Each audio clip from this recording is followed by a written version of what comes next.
story. It's one thing for the government to seize land under eminent domain, but given the shaky real estate market, many of these so-called redevelopment projects have fallen by the wayside, leaving many neighborhoods in even worse shape. It wasn't supposed to be that way. They were telling us.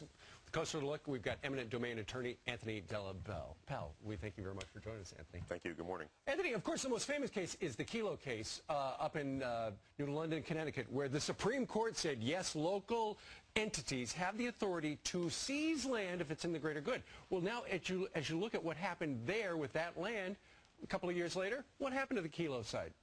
Well, in New London, there were two projects. The first project was a redevelopment project involving a research facility for Pfizer.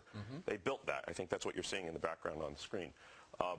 After that, there was the second project, which involved the Kelo property and properties around it. And if you drive up there today, it's vacant land. Why? Well, what happened was there was the court case involving the Kelo property and her neighbors, Mrs. Kelo's neighbors. They were able to take that property, but nothing has happened with the project because there is no redevelopment to speak of. You know, you also mentioned what happened over in New Jersey where they built a stadium for a soccer team, and they said, okay, they took that land from one of your clients. Yes. And they said, we're going to build up around it. I was just there. There's nothing around it. Well, in that case, there are two things that were built. There's a soccer stadium, and there's also a parking lot next to the PATH station. Right. But around it, it's all vacant land. Sure.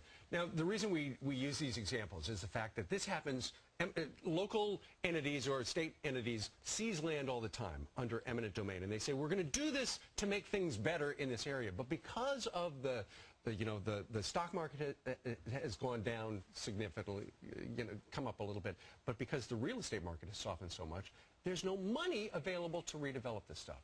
What makes a redevelopment project different than traditional eminent domain cases is that if your property is going to be taken to build a road, the government's going to build the road.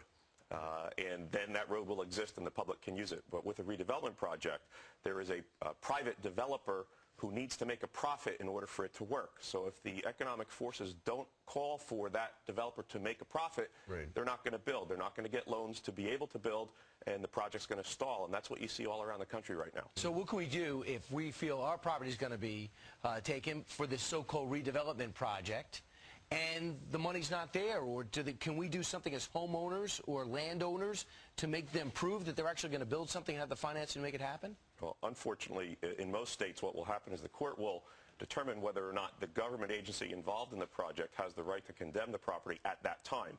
And in many of these cases, what has happened is those events, those takings have occurred years ago.